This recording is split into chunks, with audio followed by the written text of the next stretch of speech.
नमस्कार। कभी ऐसा लगा है कि रोजमर्रा की इंग्लिश कॉन्वर्सेशन में कैसे पोलाइट और नेचुरल साउंड करें? अगर हाँ, तो ये चर्चा बिल्कुल सही जगह है। ये एक बहुत ही कॉमन डर है, स्पेशली जो लोग इंग्लिश सीख रहे हैं उनके लिए। कई बार हम कहना कुछ चाहते हैं, लेकिन गलत शब्द चुन लेने से हमारी बात का मतलब ही बदल जाता है और रूड भी लग सकता है। तो आज हम इसी प्रॉब्लम का सल्यूशन ढूंढेंगे।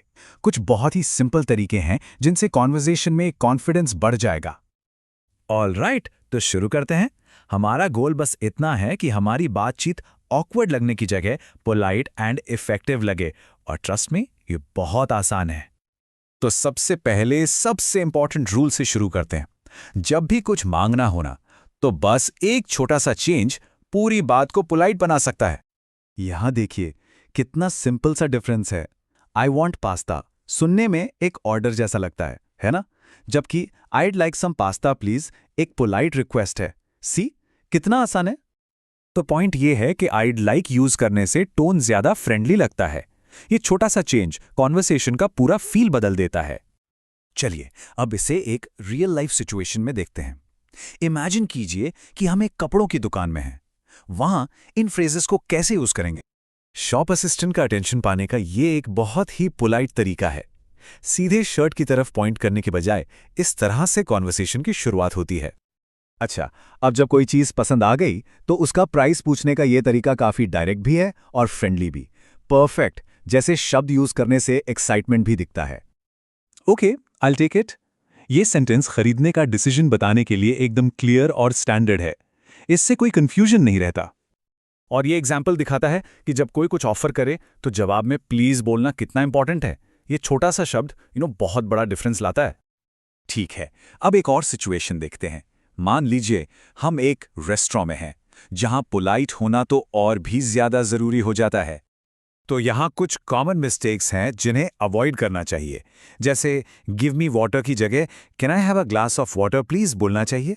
देखिए, कैन आई हैव एक क्वेश्चन है, ऑर्डर नहीं। सिमिलरली सिर्फ बिल चिल्लाने की जगह can I have the bill please कहना कितना ज्यादा रिस्पेक्टफुल लगता है। ऑलराइट, तो अब तक थ्योरी तो देख ली, अब टाइम है प्रैक्टिस का। इन फ्रेजेस को अपनी आदत बनाने का सबसे बेस्ट तरीका है इन्हें बार बार दोहराना। हाँ, और इन सेंटेंसेस को सही तरीके से बोलने के लिए प्रोनाउंसिएशन पर ध्यान देना भी इंपॉर्टेंट है। जैसे आइड लाइक को आइड लाइक की तरह आराम से बोलें। और एक छोटी सी टिप, बोलते समय हल्की सी स्माइल रखने से आवाज में वार्मथ अपने आप आ जाती है। तो अब चलिए साथ में प्रैक्टिस करते हैं। मैं एक फ्रेज बोलूंगा और मेरे बाद उसे रिपीट करना है। रेडी? Let's start. पहला phrase, I'd like some pasta please. अब दोहराइए। ग्रेट। अगला है can I have a glass of water. Repeat कीजिए। एक्सीलेंट। अब अपना ऑर्डर एंड करने के लिए दैट्स ऑल थैंक यू बोलिए। और आखिर में can I have the bill please. Perfect. तो आज हमने जो भी सीखा उसका सबसे इंपॉर्टेंट टेक अवे क्या है? चलिए क्विकली रिकैप करते हैं। अगर आज की इस पूरी बातचीत से सिर्फ एक बात याद रखनी हो तो वो ये है, आई वॉन्ट मत कहिए, हमेशा कहिए आइड लाइक प्लीज। ये सबसे बड़ा और मोस्ट इफेक्टिव चेंज है। इन सिंपल चेंजेस के साथ कोई भी अपनी इंग्लिश को और पोलाइट और कॉन्फिडेंट बना सकता है। तो बस प्रैक्टिस करते रहिए। और आखिर में एक सवाल, आज जो हमने सीखा इसके अलावा ऐसी और कौन सी एवरीडे सिचुएशंस हैं जहां सही इंग्लिश वर्ड्स चुनना ट्रिकी लगता है? इस बारे में जरूर सोचेगा, क्योंकि लर्निंग कभी खत्म नहीं होती।